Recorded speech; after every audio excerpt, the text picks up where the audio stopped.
I ko nuk karako. Tēnā koe te mana whakawā. That was really interesting, the previous speaker, but I want to give you it from the government's perspective, I believe, and also from a Canterbury, someone that's been there all of his life. So the thing here is that it is indeed my pleasure to stand and speak in support of the Canterbury Property Boundaries and Related Matters Bill, first reading.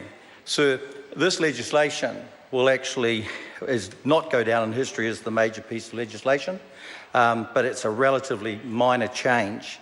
But sir, it is practical and common sense. And that change, sir, will let many Christchurch homeowners, who the previous speaker was talking about, it will let them, sir, get on with their rebuilds. And sir, this is good, practical legislation. This is a hallmark of this government, and particularly, sir, around the Christchurch rebuild.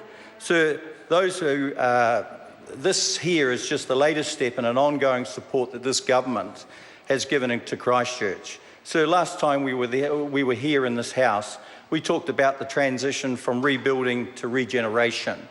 And that's the first part of this. So the other one today, we were talking about the Riccarton Racecourse bills and how that's actually going to really create a catalyst for over 600 houses to be developed and 180 of them affordable houses.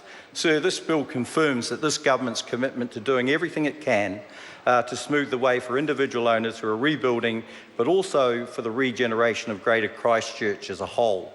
So this is on top of a lot of the things that we have done already as a government, as the national government. $16.5 billion, sir, has been put into the Christchurch rebuild by this government. And last year, sir, we talk about, we hear from the other side of the house how slow the rebuild has been. Where have you been? Go into into parts of Christchurch, sir. 4,400 new houses last year. I mean, incredible things that are happening, sir, and within the CBD as well. And sir, this type of legislation actually really is the type of legislation, sir, that is going to continue on with this sort of great things that the government are doing within the Christchurch rebuild. So take the Hagley Oval and the bus exchange, they're open. I mean, we're now seeking proposals from design firms for the Metro Sports Facility, and 96%, sir, of the Central City Road and pipe repairs have been completed. And that's something, the infrastructure is incredible. This is also it's directly related, just like you did. Sir, on an individual level, 162,000 EQC claims have been resolved. Isn't that incredible? Isn't that incredible? So, sir, I listen to speakers who actually do not come from Christchurch, who haven't lived there for a long time.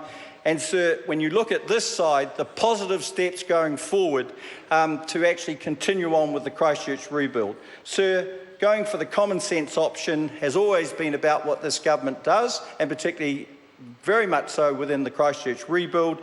And the one that causes the least disruption was the very important one, sir, with this issue. And so this is great legislation again, like the other two bills that have been presented to this House, the one today and the one a couple of weeks ago. Sir, this bill does that, and therefore I commend the bill to the House. Kia ora.